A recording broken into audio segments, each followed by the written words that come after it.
Bom, pessoal, então, dando prosseguimento ao nosso estudo de escatologia aqui nos domingos de manhã, nós vamos hoje para a nossa sexta reunião de escatologia e vai ser a terceira reunião onde nós estaremos falando sobre sinais da vinda de Jesus para buscar a sua igreja. Então, como sempre, nós estamos utilizando para abordar esse assunto essa citação bíblica que está em Mateus, capítulo 24, versos 3, 33 e 36, aonde vemos: tendo Jesus se assentado no Monte das Oliveiras, os discípulos dirigiram-se a ele em particular e disseram: dize-nos quando acontecerão essas coisas. E qual será o sinal da tua vinda e do fim dos tempos? Assim também, depois que Jesus descreve dezenas de sinais, ele acrescenta: assim também, quando virem todas essas coisas, saibam que ele está se referindo aí ao reino de Deus. O reino de Deus está próximo, às portas. Quanto ao dia e à hora, ninguém sabe, nem os anjos do céu, nem o Filho, senão somente o Pai. Bom, nesses sinais enumerados por Jesus em Mateus capítulo 24, nós já destacamos que ele aborda dezenas de sinais que podem ser classificados como sinais da natureza: chuva, seca, terremoto, fome, nações em convulsão, guerras, rumores de guerras, sinais religiosos, a apostasia, os falsos cristos, mudanças sociais, pais contra filhos, filhos contra pais, irmão contra irmão, e, obviamente, ele dá um destaque especial para o renascimento de Israel. Agora, dessas dezenas de sinais enumerados por Jesus Cristo, nós falamos que apenas 4 realmente merecem destaque. Um é a guerra contra Gog, que nós já abordamos. Depois falamos sobre o novo Império Econômico Mundial, sinais de natureza religiosa, e Israel volta a existir como nação. Então, os 3 primeiros desses 4 sinais: guerra contra Gog, novo Império Econômico Mundial, sinais de natureza religiosa, nós já abordamos. Então, hoje nós vamos falar a respeito de Israel, que volta a existir como nação. Bom, então, pegando esse 4º sinal, Israel volta a existir como nação. Esse é o principal indicativo da vinda de Jesus.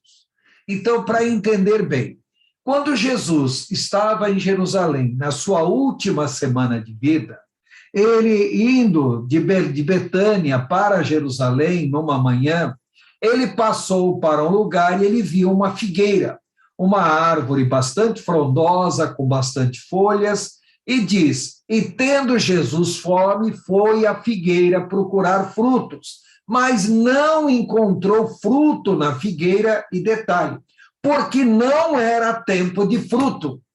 Espera aí, se não era tempo de fruto, por que ele procuraria fruto na figueira? E ainda acrescenta: porque ele não achou fruto na figueira, ele amaldiçoou a figueira, dizendo que ninguém mais comeria fruto dela. Bom, no dia seguinte, quando passaram pela figueira, ela estava completamente seca. Aí vem aquele questionamento: espera um minutinho. A figueira, uma árvore frondosa, com bastante folha, mas não tinha fruto, não era tempo de fruto, e porque não era tempo de fruto, Jesus não encontrou fruto na figueira, amaldiçoou a figueira e a figueira secou. Bom, parece uma ironia tentar entender o que está acontecendo. Agora, isso está em Mateus capítulo 21. Quando nós chegamos em Mateus capítulo 24, que Jesus vai enumerando sobre os vários sinais a respeito da sua vinda, ele cita a parábola da figueira. Então, para vocês entenderem o que é a parábola da figueira, a figueira representa o povo de Israel. aquela aparência frondosa, bonita. Quer dizer, Israel tinha muita aparência religiosa, mas, na realidade, Israel não estava dando o fruto que o Senhor desejava que Israel desse. Então, o Senhor amaldiçoou a figueira, entenda, rejeitou o povo de Israel. E aquele povo de Israel, de fato, veio a secar como povo escolhido de Deus, mas nunca deixou de ser o povo escolhido de Deus. Então, essa parábola da figueira, ela trata da rejeição temporária de Israel por causa da sua incredulidade. Tinha muita aparência religiosa, mas frutos de fé mesmo não tinha nenhum. Aí Jesus diz: aprendei, pois, a parábola da figueira. Quando já os seus ramos se renovam, então ele está falando da restauração de Israel. E as folhas brotam, ou seja, justamente a aparência religiosa, sabeis que está próximo o verão. Assim também vós, quando virdes todas estas coisas, sabei que está próximo, às portas. Veja bem, a pergunta é: que sinais haverá da tua vinda? Então ele está falando da sua vinda e ele diz: quando a figueira voltar a existir, os seus ramos se renovar, as suas folhas brotarem, bom, então está próximo a vinda de Jesus. Isso em função do verso 3 do mesmo capítulo 24, que nós estamos abordando. E a seguir Jesus acrescenta: em verdade vos digo que não passará esta geração. Peraí, que geração? E qual o tempo de duração de uma geração sem que tudo isso aconteça? Mateus capítulo 24, versos 32 a 34. Então, observe que Jesus está falando sobre a restauração da figueira. Então, quando a figueira voltar a ter ramos, ter folhagem, então a vinda de Jesus está próximo, e ele acrescenta: em verdade vos digo que não passará esta geração. Que geração? A geração que vê a figueira sendo restaurada. Aí vem uma pergunta: mas qual o tempo de duração de uma geração na Bíblia? Bom, se nós lermos Êxodo capítulo 1, Números capítulo 14, verso 33, Deuteronômio capítulo 2, verso 7, 29, verso 5, nós vamos ver que uma geração na Bíblia é um período de 40 anos. Então, a geração que veria Israel a ressurgir como nação, seria contado, em princípio, 40 anos. Mas se nós lermos Gênesis 15, verso 16, onde fala que o povo de Israel ficaria escravo no Egito e na quarta geração voltaria, só que a quarta geração, na realidade, foi 400 anos depois. Então, uma geração deixaria de ser contada como 40 anos e passaria a ser contada como 100 anos. Bom, na realidade, é óbvio que nós vamos tomar como referência, isso pode ser 40 anos, pode ser 100 anos, mas, na realidade, uma geração é o tempo suficiente para mudar o modo de pensar de um povo. Ou seja, é um período de tempo onde a cultura popular pode mudar completamente. Deixa eu dar um exemplo prático para vocês, só para vocês entenderem. Em 1964, nós tivemos uma revolução no Brasil em que os militares assumiram o governo. É claro que os críticos chamam isso de ditadura, mas no Brasil, de fato, nunca houve uma ditadura militar. Mas é óbvio que os críticos sempre vão chamar isso de uma ditadura. Foi um movimento popular, aonde os militares apenas seguiram o interesse do povo e foi instaurado o governo militar. 40 anos depois, ou seja, em 2004, nós já tínhamos no Brasil um governo de esquerda. Exatamente o que a Revolução tinha feito era combater o movimento de esquerda. Em 2004, nós já tínhamos um governo de esquerda devidamente instituído no Brasil, e vocês reparem como aquela ideia que o povo tinha em 64 já não era mais a ideia em 2004. Então, uma geração, entenda-se, é o tempo suficiente para mudar completamente o modo de pensar de um povo. Não quer dizer necessariamente que seja um período de 40 ou 100 anos. Em outras palavras, nós não sabemos qual é a duração exata dessa geração. Pode ser 40, pode ser 100, eu não sei. Pode ser tudo isso, como pode não ser nada disso. Agora, o que nós temos que entender em função de tudo isso? Bom, vamos entender que essa geração seja um período fixo de tempo. 40 anos, 100 anos, eu já vi até gente falando que uma geração são 20 anos, eu não sei, eu acho que tudo isso aí é mera conjectura. Agora, o que nós temos que entender é que mesmo que nós tenhamos uma geração aí contada como um período de tempo, vem aquela questão, quando se começa a contar essa geração profetizada por Jesus? Então, Jesus mesmo deu a indicação, quando a figueira voltar a dar frutos. Bom, então, em função disso, nós temos que pensar que existem 3 marcos iniciais para a contagem dessa geração. Entenda o seguinte, Israel como povo, como nação, sempre existiu. Reparem bem, quando nós falamos nação, nós estamos nos referindo ao povo, à sua produção cultural, e quando nós falamos produção cultural, isso indica tanto a religião como a linguagem. Não é só isso, mas também isso. Quando nós nos referimos país, nós estamos nos referindo a espaço geográfico. E quando nós usamos o termo Estado, nós estamos falando da organização política, administrativa, judiciária e assim por diante.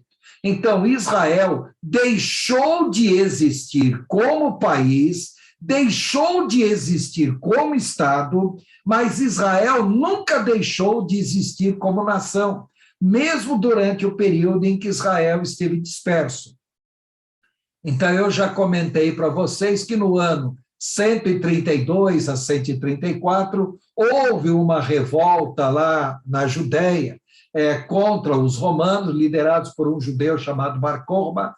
O imperador romano Adriano arrasou essa revolta, arrasou Israel e dispersou a população de Israel por tudo quanto era lugar, de tal modo que o povo de Israel foi até proibido de entrar ali naquela terra.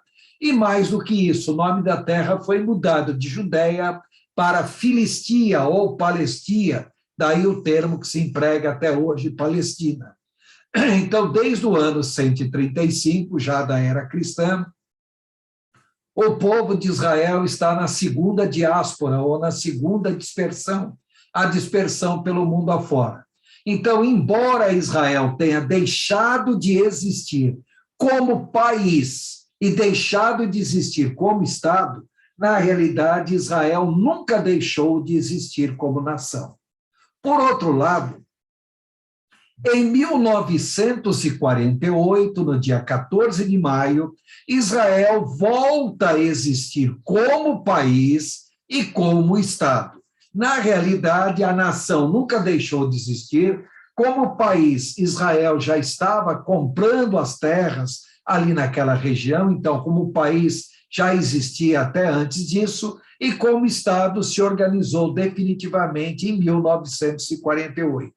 Então, talvez a contagem da figueira deva ser levada em consideração 1948. Então, se for contado como 1948, uma geração, se fosse 40 anos, então nós chegaríamos a 1988.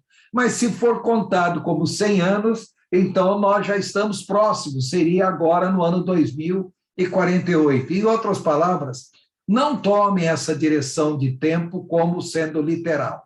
Bom, por outro lado, outras pessoas entendem que não é para ser contado isso em 1948, mas sim em 1967, porque em 1948 Israel volta a existir como nação e como Estado, mas não tinha domínio sobre Jerusalém. Somente na Guerra dos 6 Dias, em 1967, é que Israel se aposta de Jerusalém. E Israel só é Israel se tiver Jerusalém. Então, muitas pessoas falam, o tempo de contar não é 1948, é 1967. Por outro lado, outras pessoas entendem que Jerusalém só é Jerusalém se tiver o templo construído. Então, muitas pessoas entendem a contagem de tempo não deve ser tomada como 1948, nem 1967, mas sim a contagem do tempo quando for feita a reconstrução do templo. Bom, essa é uma opinião bastante difundida, só que aí nós esbarramos com alguns problemas muito sérios. Será que essa reconstrução do templo vai acontecer mesmo por iniciativa do povo judeu ou vai acontecer após o arrebatamento da igreja, talvez, por iniciativa do próprio anticristo? Bom, o fato é que Jesus coloca em Mateus capítulo 24, verso 15, Marcos capítulo 13, verso 14, que o templo de Jerusalém será profanado, ou seja, cumprimento das profecias que tem lá no livro de Daniel, capítulo 9, verso 27, capítulo 11, verso 31 e capítulo 12, verso 11. Em outras palavras, o fato é que o templo já terá sido reconstruído durante a grande tribulação.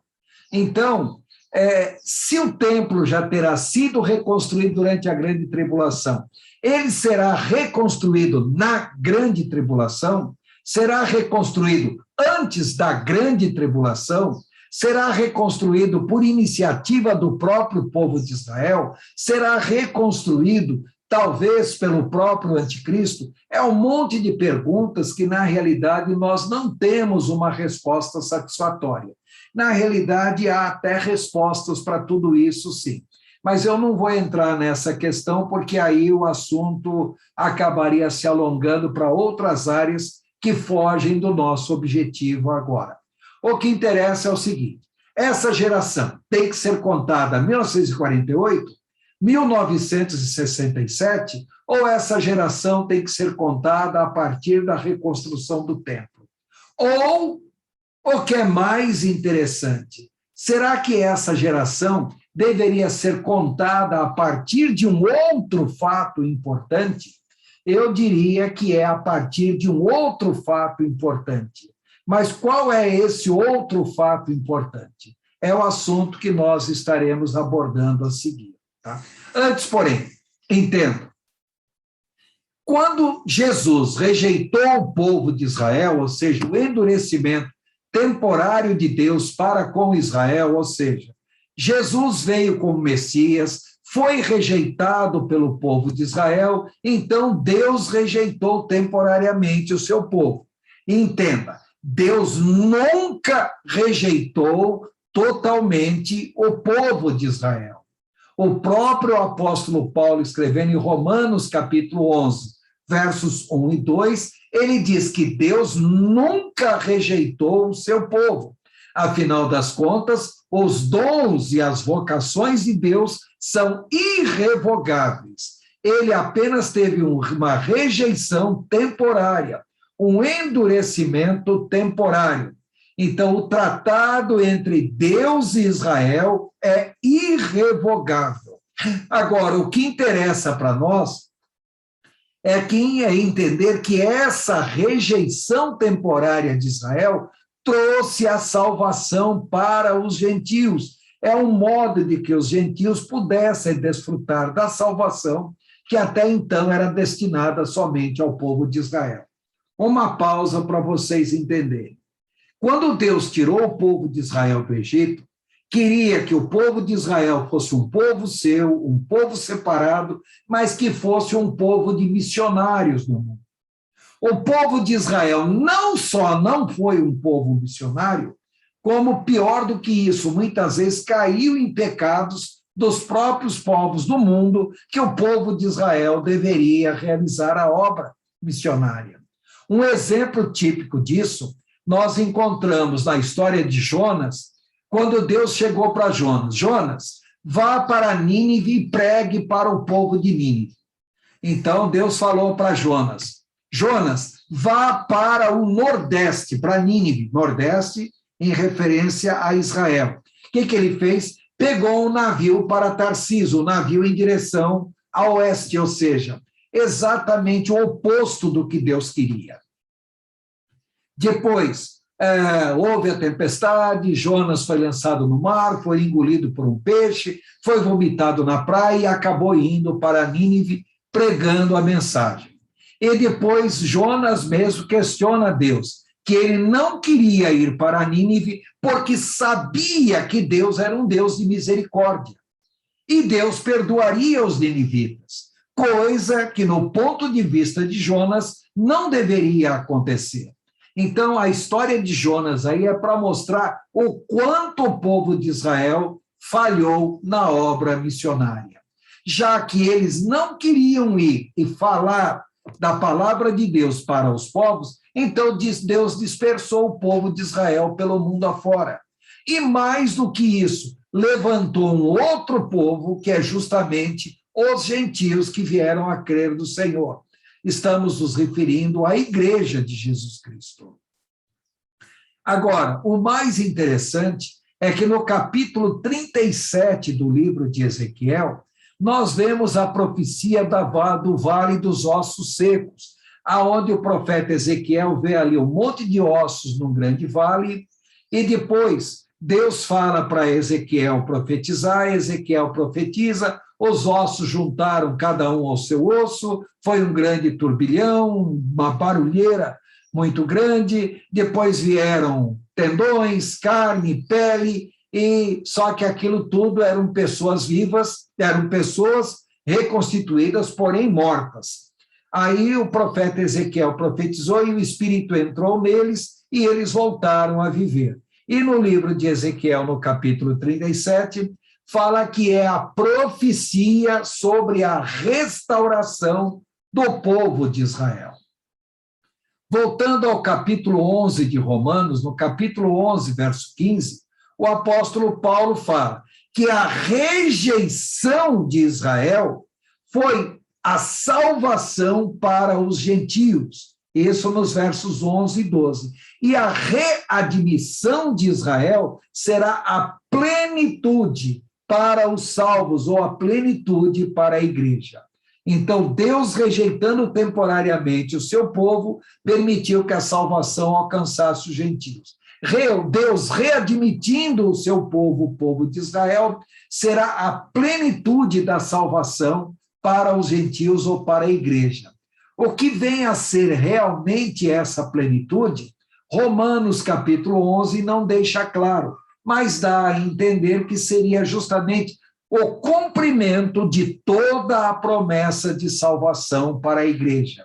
Em outras palavras, o arrebatamento da igreja, ou a glorificação da igreja, embora esse assunto seja disputado entre os teólogos. O que nós temos que entender é que ainda no capítulo 37 de Ezequiel, o profeta mostra que após o restabelecimento de Israel é que vai ocorrer a guerra de Gog, em Ezequiel 38 e 39, e nós já falamos sobre a guerra de Gog. Opa, uma pausa, só recapitulando.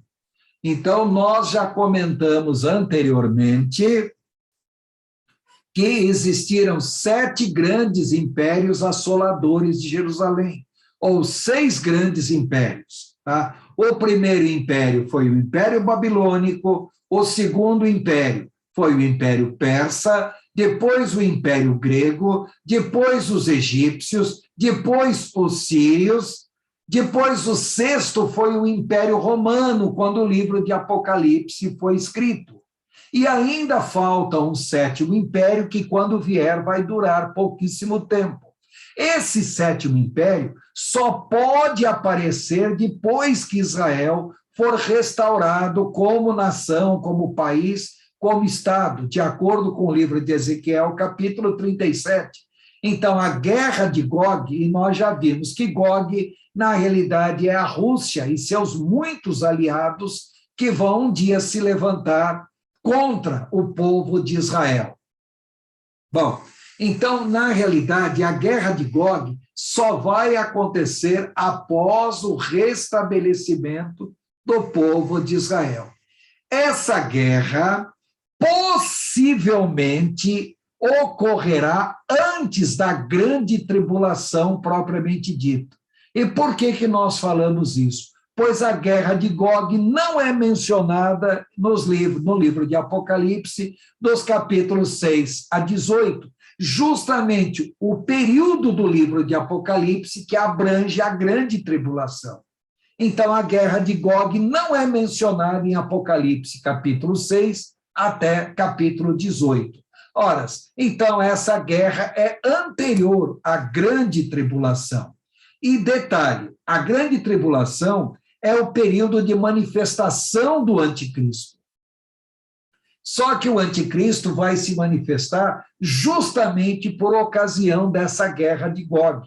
Então, possivelmente, essa guerra de Gog vai ocorrer antes da grande tribulação, embora vários autores coloquem essa guerra de Gog na primeira metade da grande tribulação, mas colocam porque querem colocar de qualquer maneira na primeira metade da grande tribulação. Nós não temos uma indicação bíblica clara sobre isso. É possível que ocorra na primeira metade? É. À luz da Bíblia, eu posso afirmar isso? Não, eu não posso afirmar isso. Bom, por que eu estou falando isso para vocês? Entenda bem. A guerra de Gog ocorre antes da grande tribulação propriamente dita. Quanto tempo antes da grande tribulação? Nós não sabemos quanto tempo antes, mas eu já vou falar algo sobre isso.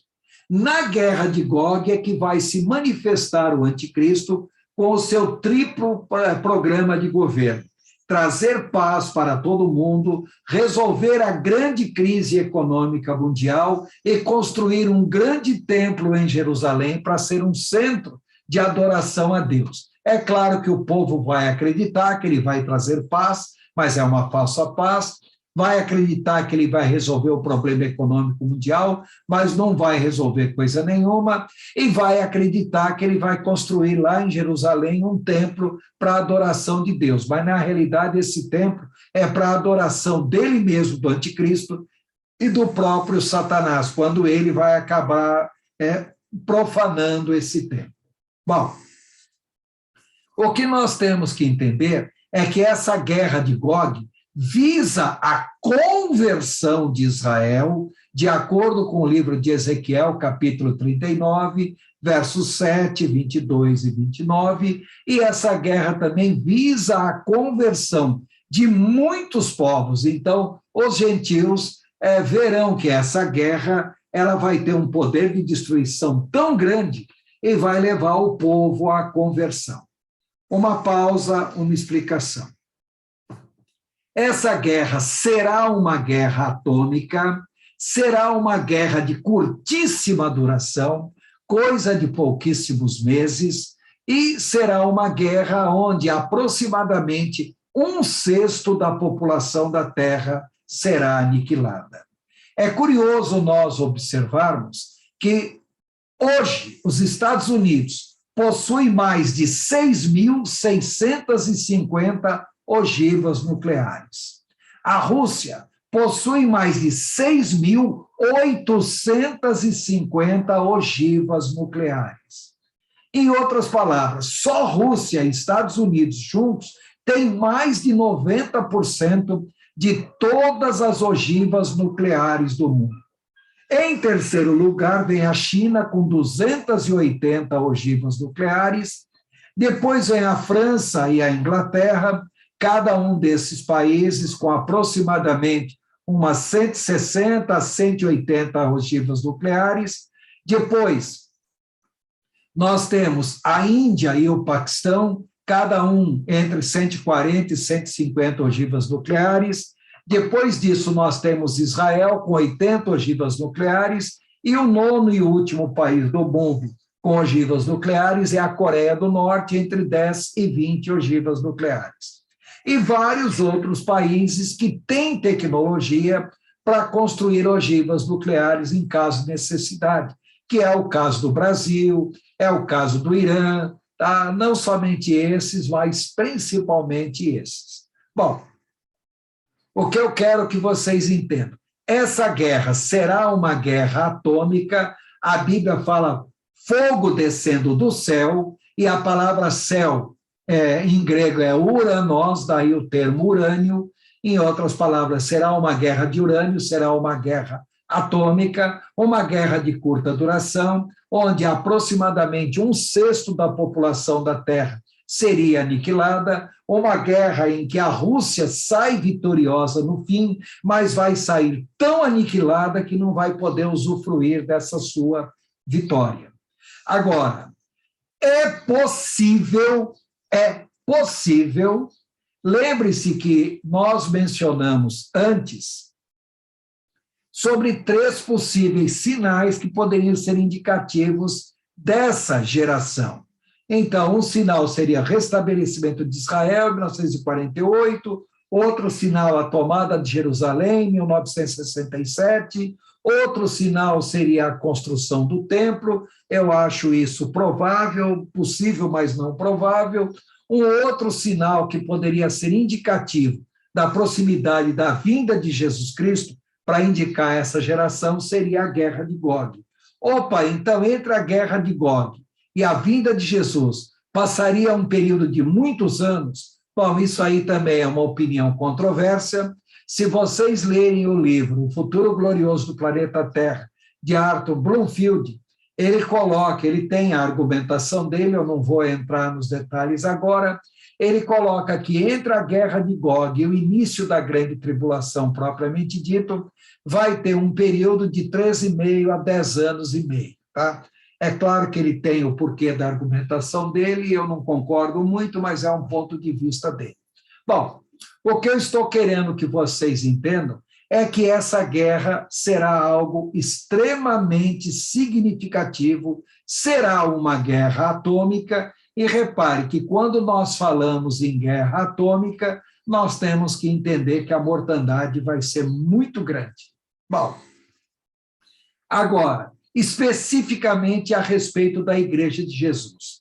Então, por ocasião da guerra de Gog, a Bíblia diz que haverá um grande derramamento do Espírito Santo, como nunca foi derramado antes. O mais curioso é que no livro de Joel, fala sobre esse derramamento do Espírito Santo de uma maneira abundante, aonde o povo falará em outras línguas, assim por diante. O curioso é que no livro de Atos, capítulo 2, no dia de Pentecostes, o derramamento do Espírito Santo, em Atos 2, é identificado como o cumprimento da profecia de Joel, capítulo 2. Mas se vocês lerem Joel, capítulo 2, vocês vão ver que não é bem assim. Porque o derramamento do Espírito Santo em Joel, capítulo 2, será por ocasião da vinda do grande exército do norte. Então, embora o dia de Pentecostes tenha sido algo marcante, marcou justamente o surgimento da Igreja de Jesus, o cumprimento pleno do dia de Pentecostes ainda não se cumpriu. O que nós temos que entender é que, por ocasião dessa guerra, haverá um grande derramamento do Espírito Santo, e esse derramamento é anterior à manifestação do Espírito Santo, da manifestação do anticristo. Portanto, a igreja ainda não terá sido arrebatada, porque em 2 aos Tessalonicenses, capítulo 2, verso 6 a verso 8, fala que tem um que detém, que impede a manifestação do anticristo. E esse que impede a manifestação do anticristo é o Espírito Santo. Ora, se o Espírito Santo impede a manifestação do anticristo, e o Espírito Santo será derramado abundantemente por ocasião dessa guerra, e no arrebatamento da igreja o Espírito Santo é retirado, então nós deduzimos que, na realidade, o arrebatamento da igreja vai acontecer antes da manifestação do anticristo, ou seja, por ocasião da guerra de Gog. O curioso é que nós não vamos falar hoje, nós vamos falar posteriormente sobre a semana 70 de Daniel, que é a última semana das profecias de Daniel, da profecia do anjo Gabriel. Esse assunto nós vamos abordar posteriormente. Essa semana 70 corresponde à grande tribulação.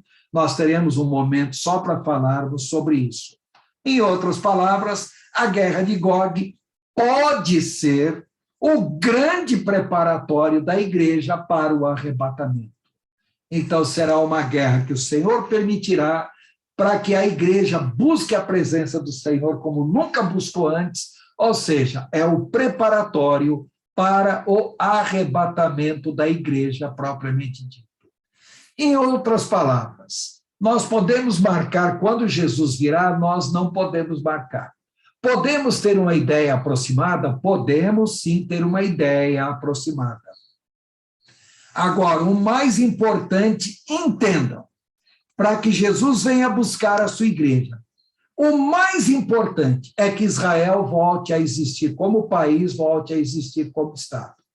Isso aconteceu em 48, ou se preferirem contar como 67, podem contar como 67. Uma geração, qual é a duração dessa geração?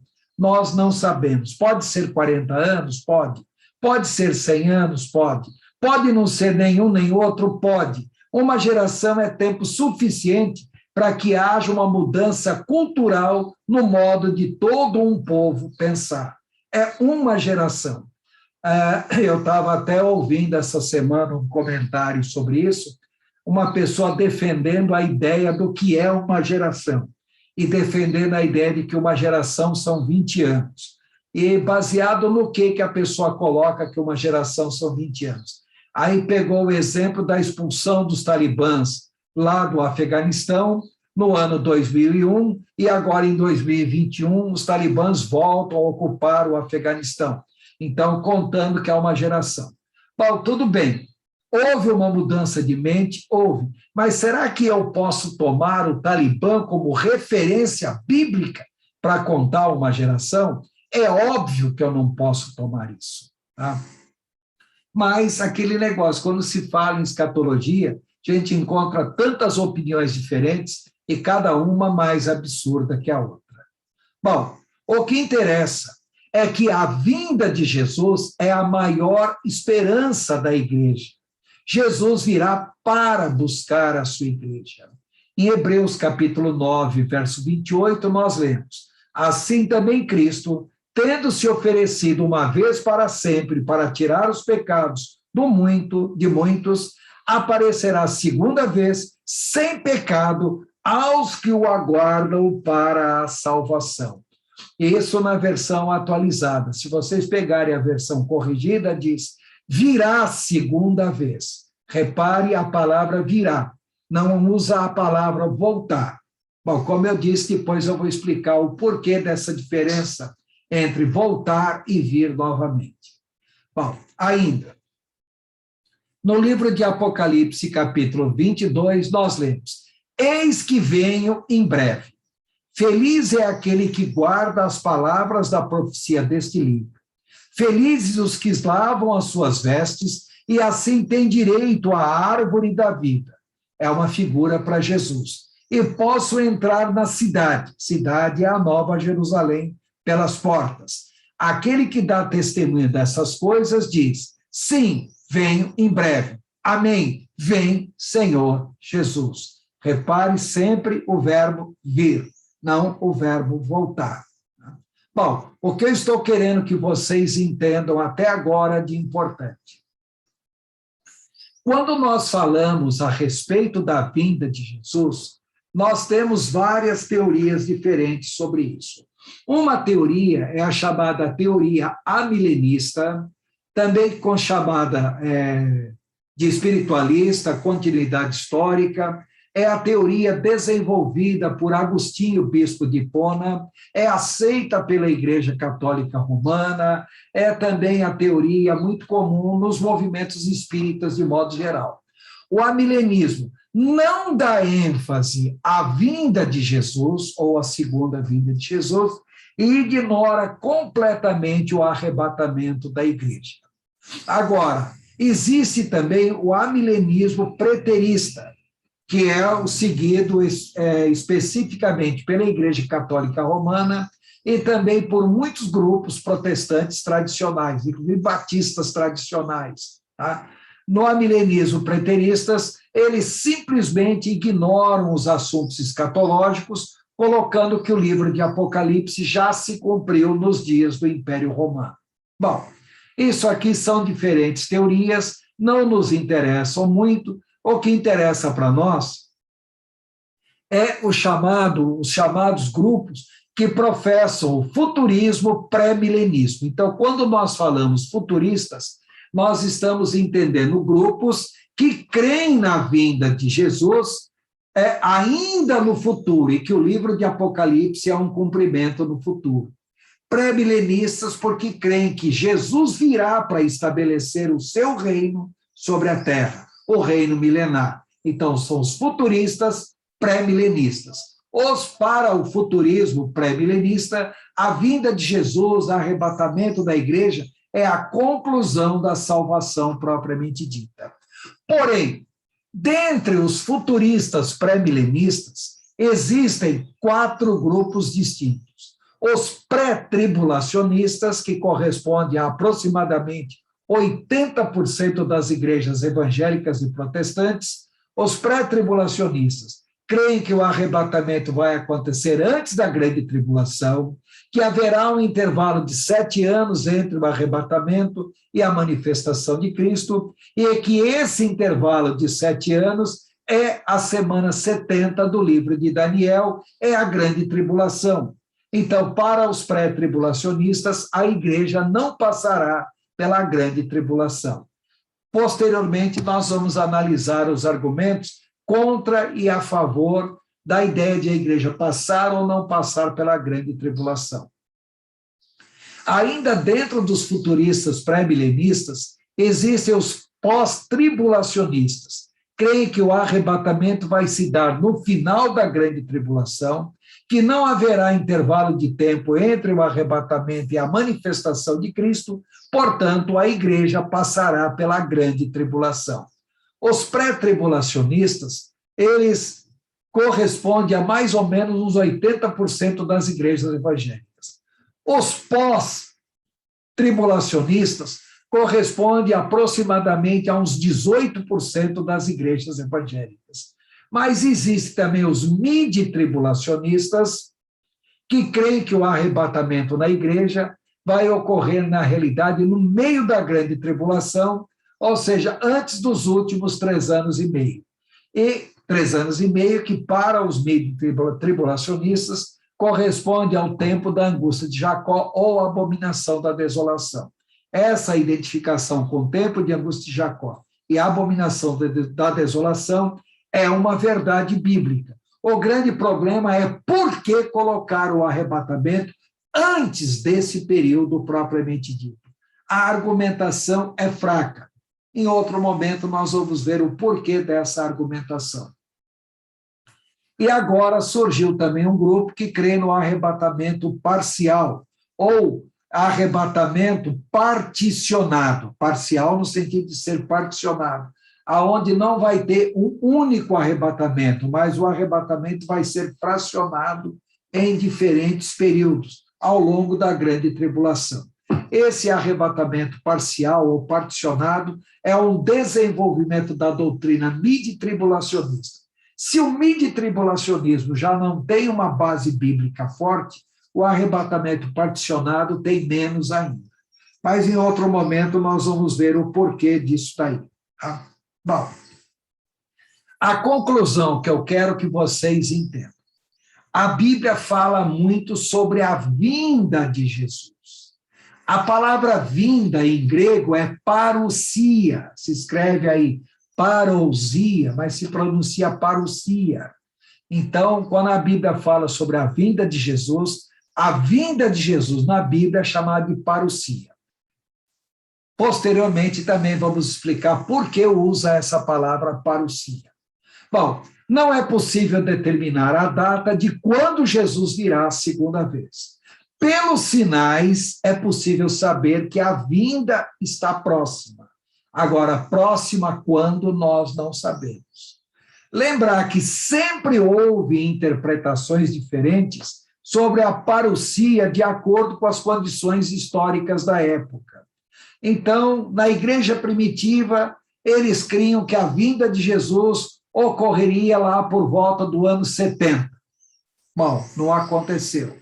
Depois marcaram que viria antes da morte dos últimos apóstolos. João morreu no ano 98 e a vinda de Jesus também não aconteceu. Depois, os montanistas marcaram a vinda de Jesus para o ano 156 da era cristã, também não veio. Depois marcaram a vinda de Jesus aproximadamente lá pelo ano 310, 300 e pouco, não aconteceu. O que aconteceu foi que o imperador Constantino assumiu o Império Romano, aí muitos começaram a entender, essa daí é a vinda de Jesus, o estabelecimento do cristianismo sobre o Império Romano. Depois, o Império Romano deixou de existir, aí entrou a Idade Média, aí começaram a identificar a vinda de Jesus com a permanência da igreja após a queda do Império Romano no ano 476. Marcaram a vinda de Jesus também para o ano 1000, ele não veio. Quando começaram as guerras religiosas da Europa, marcaram a vinda de Jesus para 1517. Depois marcaram para 1535.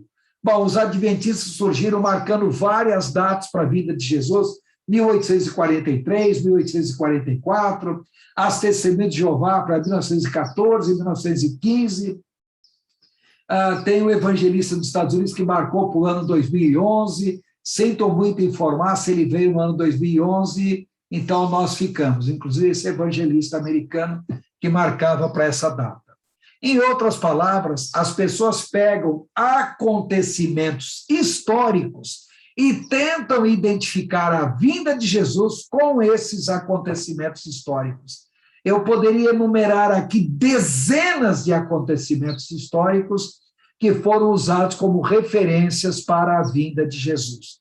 Em outras palavras, é extremamente temerário nós sairmos marcando a vinda de Jesus em função de acontecimentos históricos. Bom, o que interessa, como nós já lemos em Hebreus 9, 27, assim também Cristo, tendo-se oferecido uma vez para sempre para tirar os pecados do mundo, aparecerá a segunda vez ou virá a segunda vez sem pecado aos que o aguardam para a salvação.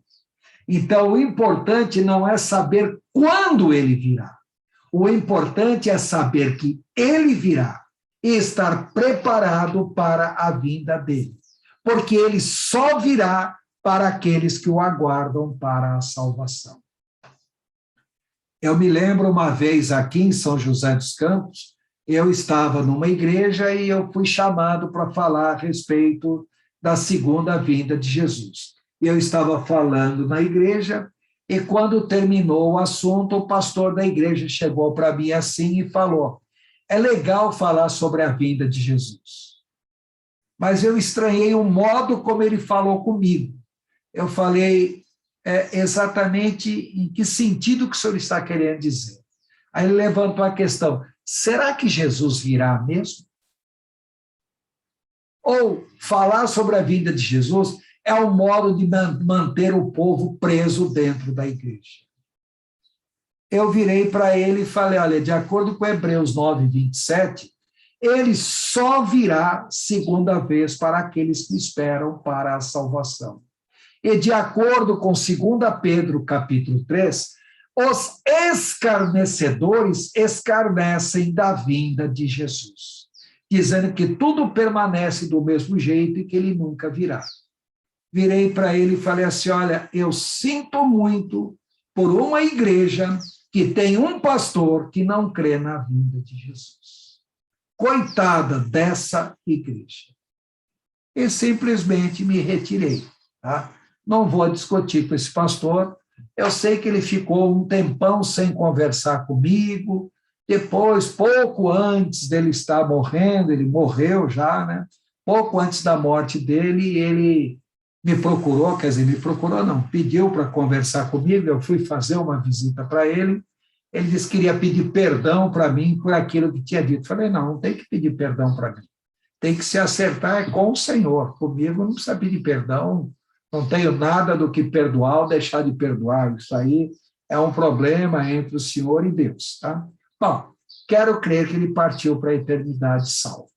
Bom, o que interessa não é saber quando Jesus virá, quando nós vamos começar a contar essa geração. O que interessa é saber que ele virá e nós estarmos preparados para a vinda do Senhor. E mais do que isso, não podemos marcar data, mas nós podemos observar sinais. E os sinais indicam claramente que a vinda dele está próxima, embora nós não possamos marcar quando. Tá? Bom, pessoal, ainda tem um tempinho. Na semana que vem, nós estaremos falando para vocês sobre descobertas científicas que podem ser usadas como referenciais para a vinda de Jesus. Então, vamos falar sobre o desenvolvimento da ciência. E como sempre que eu vou falar esse assunto, me levantam a questão sobre disco voador, seres extraterrestres, então vamos fazer também um pequeno comentário sobre isso na semana que vem.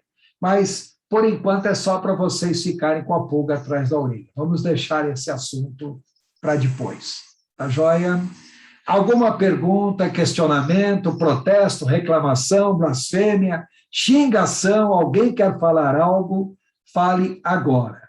Então, deixa eu, primeiramente, ativar o som de vocês, tá? E uma vez ativado o som, a Evelyn quer fazer uma pergunta. Então, primeiramente, reativar o som. Pode falar, Evelyn. Só que você tem que ligar o seu som. Tá. Liguei, consegui ligar. Eu tenho uma dúvida em relação ao que o senhor comentou, a manifestação do anticristo, que ele não pode ser manifesto enquanto aquele que o detém não for retirado. Aí o senhor falou que é o Espírito Santo. Então, no arrebatamento, quando a igreja for, o Espírito Santo vai também. E depois, na tribulação, como é que o Espírito Santo vai agir aqui para que as pessoas também possam a se converter, a crer? Como é que será feito? Se o Espírito Santo sai, ou o Espírito Santo vai ficar aqui de uma outra forma? Como seria? Antes de responder a pergunta da Evelyn, deixa eu só fazer um acréscimo importante. Posteriormente, eu vou explicar para vocês algo sobre quem é esse que agora detém a manifestação do anticristo. Se esse alguém realmente é o Espírito Santo ou é a Igreja de Jesus. E vamos falar um outro sentido para a palavra apostasia. Mas isso é assunto para outro momento. É só porque alguém talvez já esteja pensando, mas isso pode significar tal e tal coisa. Pode sim. Em outro momento nós comentaremos. Agora, voltando especificamente à pergunta que a Evelyn fez, que é uma pergunta de bastante propriedade. O Espírito Santo sendo retirado, como é que as pessoas vão se converter? Por um motivo muito simples. Antes do dia de Pentecostes, o Espírito Santo estava aqui? Não. E as pessoas se convertiam? Se convertiam. Então, o fato do Espírito Santo não estar presente pessoalmente, diretamente, não quer dizer que ele não esteja operando, porque ele vai operar do mesmo modo como ele operava na antiga aliança. Porque, entenda bem, a grande tribulação, propriamente dito, é a semana 70 da profecia de Daniel. Ou seja, 69 semanas já se cumpriram até aquele momento que Jesus entrou em Jerusalém, no domingo anterior à sua morte. Nós falaremos ainda sobre as 70 semanas de Daniel. Então, 69 semanas se cumpriram antes, até aquele dia, aquele domingo que Jesus entrou em Jerusalém. Ele entrou no domingo, na sexta-feira ele morreria. Tá claro? Agora, entre a semana 69 e a semana 70, há um intervalo aí que já está chegando a quase 2.000 anos. Esse intervalo de tempo é a dispensação do Espírito Santo. Depois, a semana 70 tem que ser contada, que é a continuação das 69 anteriores. Se nas 69 anteriores o Espírito Santo não estava presente, mas ele operava, na semana 70, ele mesmo não estando presente, ele continua operando do mesmo jeito. Tá ok? Ótimo. Uhum. Entendido. Obrigada. Pessoal, mais alguma pergunta, algum questionamento? Pastor? Pois não, Alexandre? Olha, só um momento. Antes da pergunta do Alexandre, eu só vou terminar a gravação por causa do fator tempo.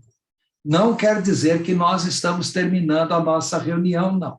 Eu vou terminar a gravação, mas nós continuamos abertos para questionamentos.